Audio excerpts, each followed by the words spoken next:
하나님의 말씀 보겠습니다. 하나님의 말씀은 고린도전서 8장 1절로부터 13절까지의 말씀을 교독합니다. 신약 성경 272쪽에 있습니다. 신약 성경 272쪽에 있는 고린도전서 8장 1절로부터 13절까지의 말씀을 교독을 합니다. 1절의 말씀을 제가 먼저 봉독해 올립니다. 우상의 제물에 대하여는 우리가 다 지식이 있는 줄을 아나 지식은 교만하게 하며 사랑은 덕을 세우나니 만일 누구든지 무엇을 아는 줄로 생각하면 아직도 마땅히 알 것을 알지 못하는 것이요 또 누구든지 하나님을 사랑하면 그 사람은 하나님도 알아주시느니라. 그러므로 우상의 제물을 먹는 일에 대하여는 우리가 우상은 세상에 아무것도 아니며 또한 하나님은 한 분밖에 없는 줄 아노라. 비록 하늘에나 땅에나 신이라 불리는 자가 있어 많은 신과 많은 주가 있으나 그러나 우리에게는 하나님 곧 아버지가 계시니 만물이 그에게서 났고 우리도 그를 위하여 있고 또한 한 주 예수 그리스도께서 계시니 만물이 그로 말미암고 우리도 그로 말미암아 있느니라. 그러나 이 지식은 모든 사람에게 있는 것은 아니므로 어떤 이들은 지금까지 우상에 대한 습관이 있어 우상의 제물로 알고 먹는 거로 그들의 양심이 약하여지고 더러워지느니라. 음식은 우리를 하나님 앞에 내세우지 못하나니 우리가 먹지 않는다고 해서 더 못 사는 것도 아니고 먹는 거라고 해서 더 잘 사는 것도 아니니라.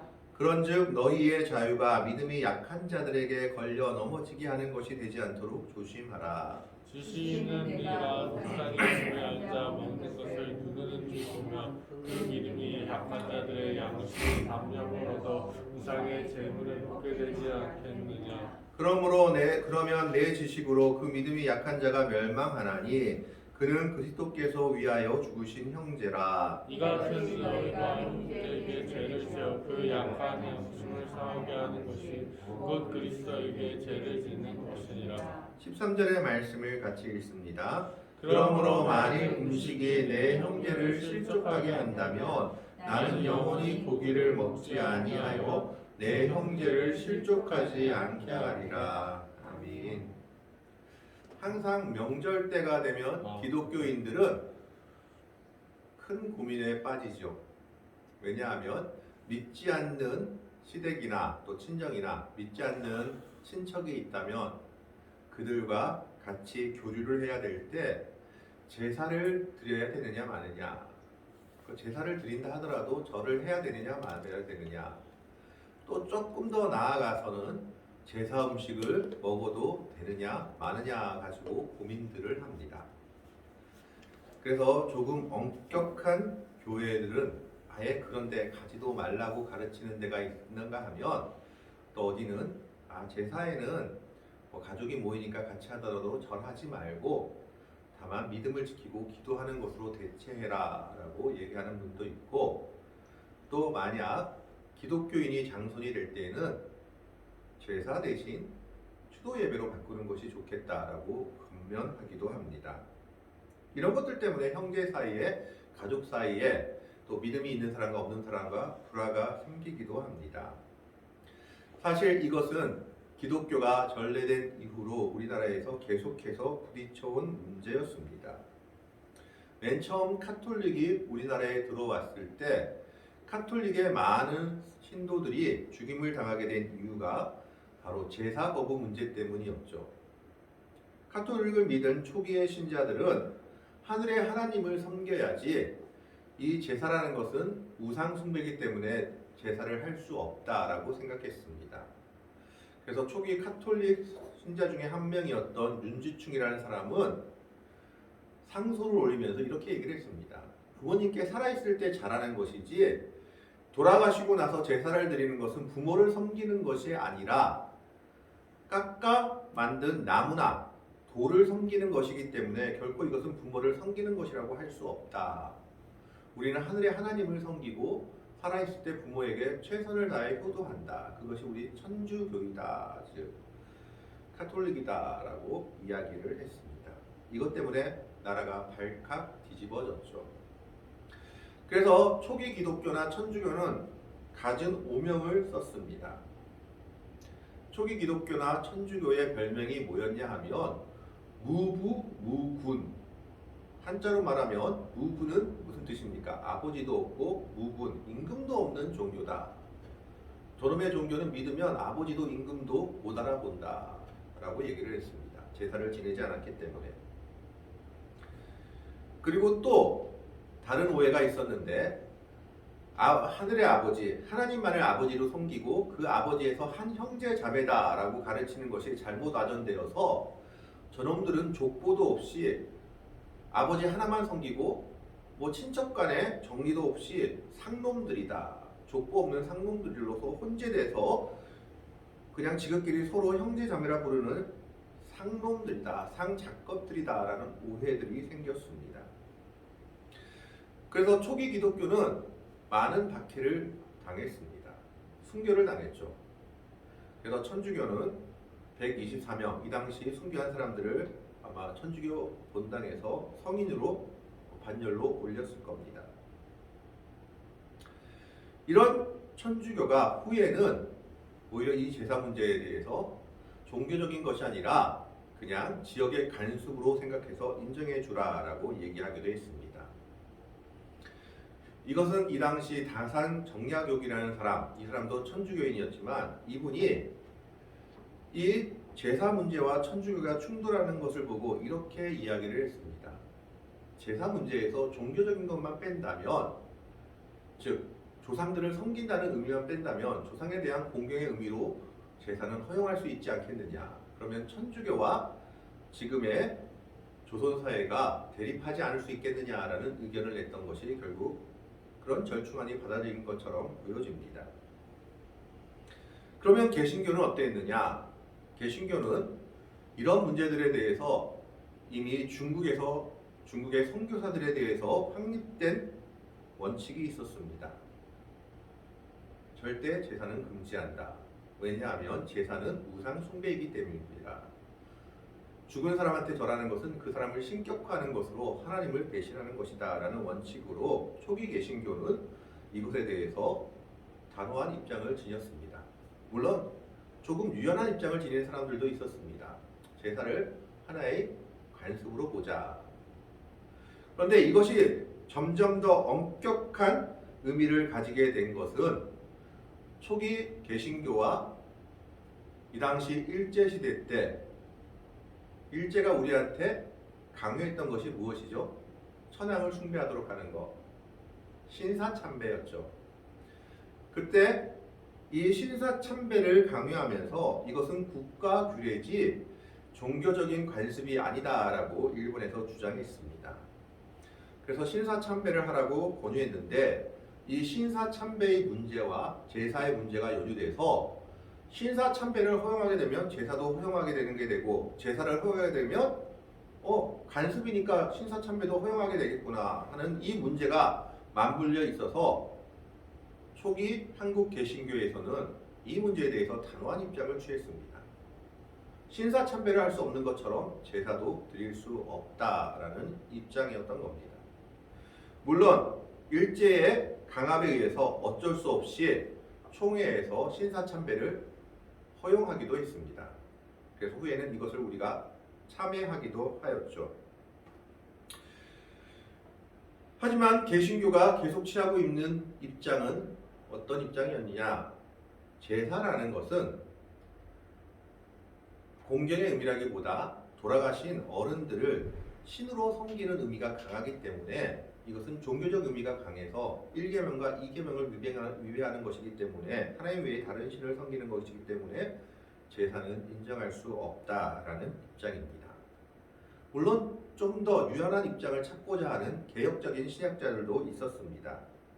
그러나 아직까지는 제사에 대해서 개신교는 우리가 좀 더 생각해 봐야 되고 이것은 우상 숭배로 생각해야 된다는 것이 현재까지의 결론입니다. 그런데 이와 비슷한 문제가 고린도 교회에 있었던 것입니다. 고린도 전서를 보면 고린도 전서는 1장에서 6장까지는 고린도 교회에서 일어난 여러 가지 분파의 문제들, 성령의 문제들을 다루고 있고 7장 이후에는 사도 바울이 고린도 교회 교인들의 질문에 대해서 답하는 식으로 되어 있습니다. 7장은 결혼의 문제 그리고 성적인 문제에 대해서 답하는 장이었다 하면 8장부터 10장까지는 우상의 제물에 관해서 답하는 장입니다. 사실 우상의 제물에 대해서는 사도행전 15장의 예루살렘 공의회 때 이미 결론이 난 바가 있습니다. 어떤 결론이 났냐 하면 할례를 받느냐 마느냐 가지고 바울과 바나바가 올라갔죠. 이방 사람들한테도 할례를 받게 해야 되느냐. 이때 예루살렘 공의회가 모여서 사도들이 결론을 내린 것이 그럴 필요 없다. 예수 안에서는 자유하는 것이 맞다. 다만 이방 사람이라 할지라도 세 가지는 피하게 하자라고 얘기했습니다. 그때 그 세 가지가 뭐냐 하면 첫 번째가 음행하지 말라. 두 번째가 우상의 제물을 먹지 말라. 세 번째가 목매어서 죽인 동물은 먹지 말게 하자. 왜 목매어서 죽인 동물을 먹지 말게 했는지는 잘 모르지만 아마 우상의 제물을 잡을 때 그렇게 잡았거나 목매어서 잡은 동물한테서는 피가 쏟아져 나왔기 때문에 금지한 것이 아닌가 하고 추측을 합니다. 어쨌든 이 세 가지를 결의했습니다. 다 자유로운데 이방 사람이라 할지라도 이 세 가지는 하지 않도록 주의하도록 하자. 음행하지 말라. 두 번째가 우상의 제물은 먹지 말아라. 그러니까 우상한테 절하지 말아라는 얘기가 똑같았죠. 세 번째가 목매어 달린 짐승은 먹지 말게 하자. 부정한 짐승으로 봐라. 이 세 가지였는데 이 고린도 교회에서도 이 문제가 생겼던 겁니다. 아니 우상한테 바친 제물을 먹어도 되느냐 마느냐를 가지고 교회 사람들이 나뉘어졌습니다. 이게 무슨 말이냐 하면 이 당시 고린도는 상업이 발달한 지역이었습니다. 그래서 이 상업이 발달한 지역은 각 상업끼리 하나의 길드, 연합이 있었습니다. 그러면 이 길드마다 자기들이 섬기는 수호신이 있었던 겁니다. 그러면 그 수호신을 섬기는데 매해 마지막이나 연초에 모여서 그 수호신한테 제사를 드리고 그리고 그때 제사 드린 고기들을 나누어 먹는 관습이 있었습니다. 그래서 장사를 하거나 상업을 하는 사람들은 이 의식에 빠지면은 여러모로 불리했기 때문에 한마디로 말하면 지금으로 하자면 조합에서 빠지는 게 되기 때문에 장사를 할 수가 없었습니다. 그래서 반드시 이 의식에 참가해야 됐고 이 길드에 참가해야지만 자기의 생활이 보장될 수 있었던 겁니다. 그래서 이때 우상의 제물을 먹고 마시는데 이때 이 우상의 제물을 먹고 마실 때 온 가족이 함께 와서 먹고 마셨다는 겁니다. 이 당시는 지금과 같이 고기가 풍부한 시대가 아니어서 이런 시기가 아니면 가족들이 고기를 이렇게 마음껏 먹을 수 있는 때가 없었던 겁니다. 그리고 또 한 가지, 지금의 올림픽과 마찬가지로 고린도나 로마의 여러 도시에서는 2년에 한 번씩 우리가 전국체전 열듯이 성대한 운동 경기가 열습니다. 그러면 그때 고린도의 영주라든가 황제 이름으로 이방 신에게 바쳐진 제물들이 많은 사람들에게 나누어 주었습니다. 물론 이 경기에는 자유인들만 참여할 수 있었고 이 집회에는 자유인들만 참여할 수 있었지만 이때가 아니면 그런 고기나 다른 것들을 마음껏 먹을 수 있는 기회가 없었던 것입니다. 그래서 고린도 교회에서 지식이 있다라고 주장하는 사람들이 뭘 주장했느냐? 우상에게 바쳐진 제물 그건 아무것도 아니다. 그런 게 무슨 힘이 있느냐? 그냥 고기 우리한테 준 건데 마음껏 먹고 마셔도 믿음하고는 아무 상관없다. 그런 우상의 제물을 먹고 마시는 게 무슨 소용이 있느냐? 우리한테 주어진 이 시기에 최선을 다하고 우리한테 주어진 고기 그리고 맛있는 음식 잘 먹으면 그만이다 라고 주장하는 사람들이 있었습니다. 그런 사람들을 강한 자들, 지식이 있는 자들이라고 불렀습니다. 그래서 오늘 8장 1절에 보면 그 말이 나오죠. 우상의 제물에 대하여는 우리가 다 지식이 있는 줄을 아나. 강한 자들의 주장을 일단 사도 바울이 긍정을 합니다. 그래, 우상은 아무것도 아닌 건 맞고 그 재물 먹는다고 아무 일도 생기지 않는 것이 맞다. 그거는 강한 자들이라고 불리는 너희들의 주장이 맞다. 그거 가지고 왈가왈부할 것이 못 된다. 그거 먹는 거 가지고 어때? 제사 없이 먹어도 되지. 그런데 거기 하나 토를 달죠. 문제가 뭡니까? 후반부를 보면 그 지식은 맞지만 지식만을 가지고 믿음을 논하려고 할 때 어떤 문제가 생기느냐? 지식은 교만하게 하며 사랑은 덕을 세우나니. 지식만을 가지고 나아가면 내가 하나님에 대한 지식에 있어서 너희들보다 더 많이 알고 우상의 재물에 벌벌 떠는 너희들은 참 바보 같은 너희들이구나 하면서 지식에 사람을 잘못 부풀려서 교만의 자리로 있겠다는 겁니다. 하지만 그 연약한 믿음을 가진 자까지 이해해주는 사랑은 교회의 덕을 세우는 것이다 라고 얘기하고 있습니다. 사실 사도 바울이 모든 문제를 해결하는 원칙이 있습니다. 그리고 그 원칙은 오늘 우상에게 바친 재물에 대해서도 그 원칙을 세우고 있습니다. 그 원칙은 두 가지입니다. 하나님 사랑과 이웃 사랑에 비춰 보아서 무엇이 옳은지를 가지고 답을 내리고 있습니다. 하나님 사랑하는 마음, 이웃을 사랑하는 마음으로 과연 어떻게 하는 것이 정말 이웃을 사랑하는 것이고 하나님을 사랑하는 것인지에 대한 원칙을 가지고 결론을 내리고 있다는 겁니다. 그래서 2절 말씀을 보겠습니다. 만일 누구든지 무엇을 아는 줄로 생각하면 아직도 마땅히 알 것을 알지 못하는 것이요 또 누구든지 하나님을 사랑하면 그 사람은 하나님도 알아주시느니라. 이 우상의 재물에 관한 결론이 10장에 나오는데 그때 10장의 결론이 무엇이냐고 얘기한다면 10장 31절인가요? 먹든지 마시든지 무엇을 하든지 다만 하나님의 영광을 위하여 하라가 결론이었습니다. 그러니까 하나님 사랑, 이웃 사랑으로 가지고 이 문제에 대해서 접근하고 있는 겁니다. 우상의 재물을 먹는 것이 맞다, 틀리다가 아니라 과연 어떤 것이 하나님 사랑, 이웃 사랑에 부합한 모습인지를 얘기하고 있는 것입니다. 자, 그러면서 강한 자들의 주장을 인정하고 있습니다. 4절 보십시오. 그러므로 우상의 재물을 먹는 일에 대하여 우리가 우상은 세상에 아무것도 아니며 또한 하나님은 한 분밖에 없는 줄 아노라. 그러니까 강한 자들은 이렇게 주장한 거예요. 하나님 한 분밖에 없고 이방신들한테 제사하는 거 그 제사도 아니고 아무것도 아닌 건데 그 재물 먹는 게 뭐 큰일이냐. 그냥 먹어도 된다. 왜 그거 가지고 난리냐라고 얘기했죠. 그게 맞다라고 얘기하는 겁니다.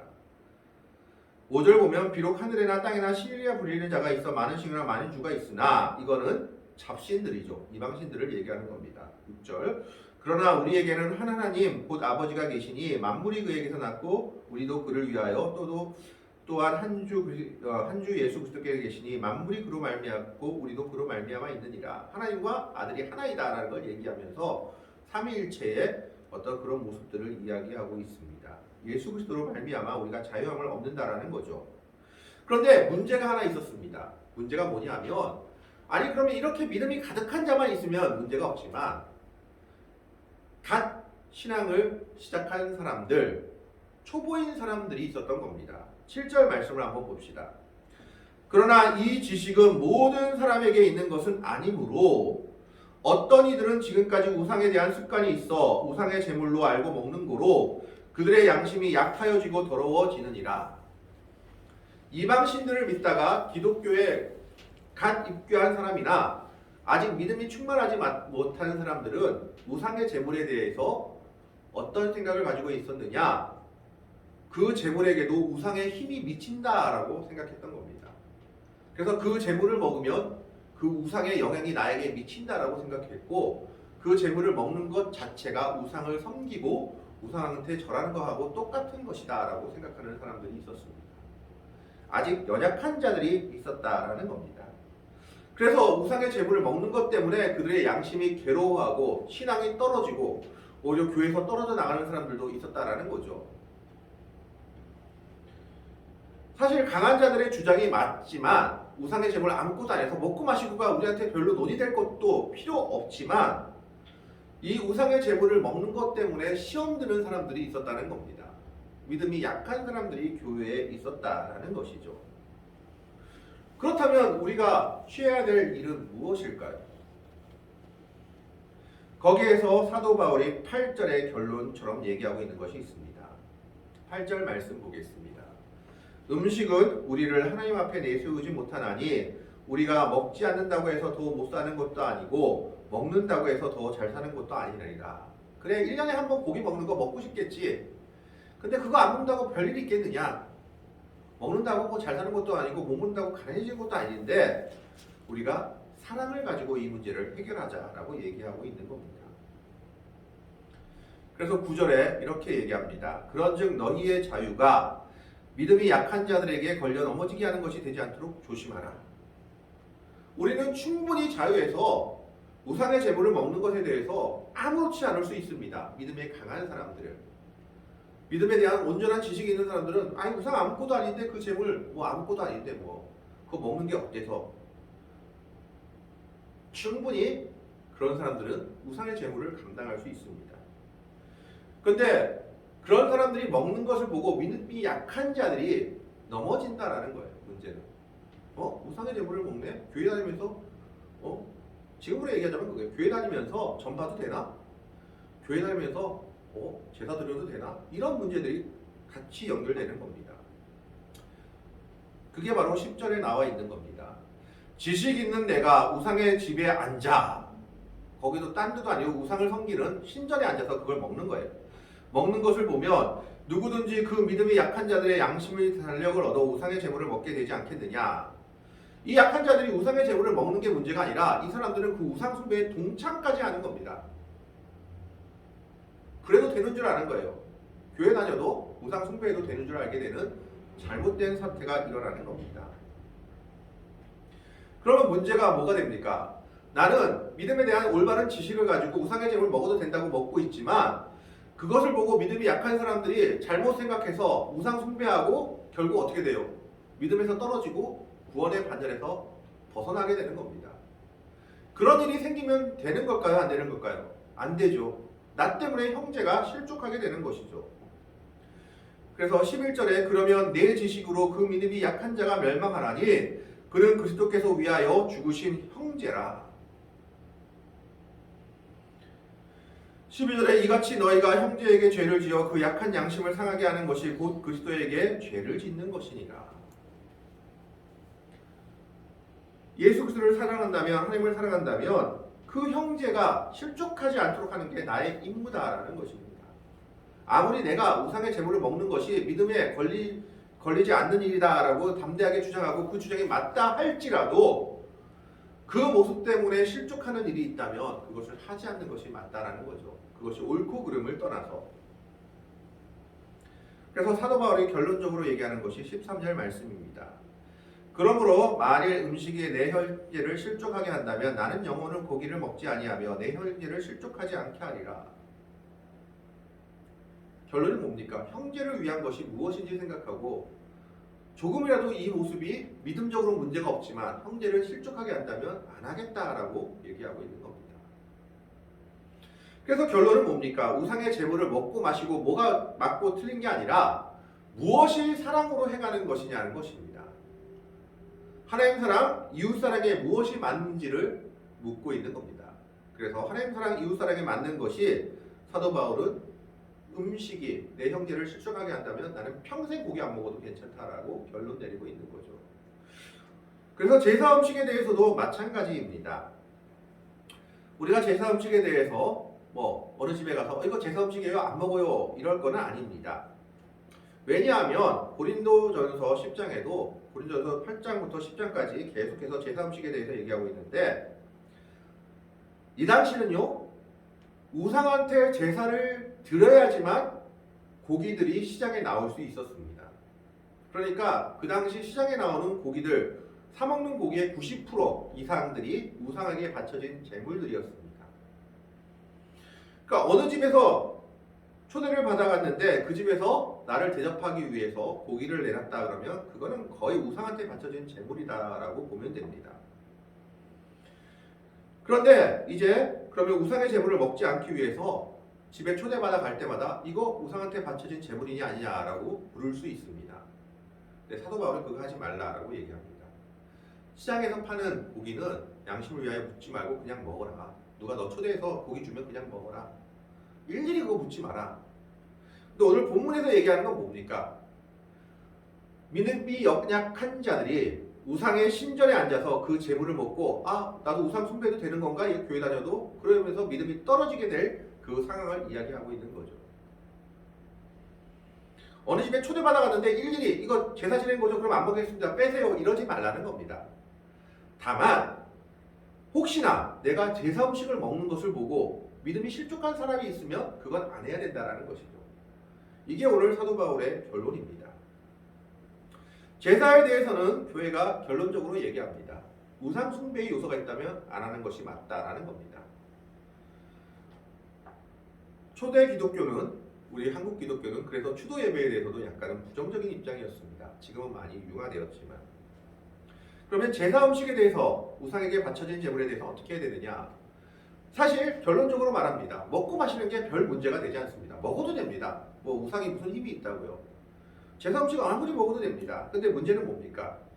오늘 본문 말씀처럼 그것 때문에 실족하는 사람이 있다면 평생 안 먹는 것이 맞다라는 겁니다. 하나님 사랑과 이웃 사랑으로 생각해서 무엇이 맞는지를 이야기해야 된다라고 사도 바울은 결론을 내리고 있습니다. 우상의 제물을 먹는 것이 맞다, 안 먹는 것이 맞다가 아니라 과연 어느 것이 형제 사랑, 이웃 사랑, 하나님 사랑에 부합하느냐 이것을 가지고 고민하고 답을 내려야 된다는 겁니다. 그래서 그 답이 오늘 결론적으로 내린 것이 13절의 말씀입니다. 그러므로 만일 음식이 내 형제를 실족하게 한다면 나는 영혼을 고기를 먹지 아니하여 내 형제를 실족하지 않게 하리라. 평생 고기 못 먹어도 내 형제를 실족하지 않게 하는 것이 훨씬 더 중요한 문제다. 이것이 하나님 사랑, 이웃 사랑의 모습이다라고 사도 바울은 결론적으로 이야기하고 있습니다. 교회의 모든 문제들은 바로 이와 같은 원칙에 의해서 생각해야 됩니다. 무엇이 맞고 무엇이 틀리냐가 아니라 무엇이 정말 하나님 사랑과 이웃 사랑을 부합한 결정인지를 생각해야 된다는 겁니다. 교회의 모든 일들 그리고 또 우리가 믿음으로 사는 모든 삶의 모습들에서 때로는 여러 가지 문제들이 부딪혔을 때 우리는 한 가지 원리를 생각해야 합니다. 이것이 맞고 이것이 틀리고가 아니라 무엇이 정말 하나님 사랑이고 이웃 사랑이냐 그리고 그것이 얼마나 정말 하나님이 원하시는 길이겠느냐라는 겁니다. 사도 바울은 그래서 결론을 내리죠. 틀리다 맞다가 아니라 형제를 위한 결론을 내리고 있는 겁니다. 형제가 실족하게 된다면 평생 고기 먹지 않겠다. 이웃사랑, 하나님 사랑의 결론을 내리고 있는 것을 보게 됩니다. 오늘 우리들도 이 사도 바울의 결론을 생각하면서 우리가 정말 믿음의 사람으로서 여러 가지 문제들 앞에서 제사라는 문제 앞에서도 정말 하나님 사랑, 이웃 사랑의 마음을 가지고 오로지 하나님의 영광을 위한 삶을 살 수 있는 성도들이 될 수 있기를 이웃을 사랑하는 모습, 하나님을 사랑하는 모습을 나타내는 믿음의 백성들이 될 수 있기를 주님의 이름으로 간절히 축원합니다. 기도하겠습니다.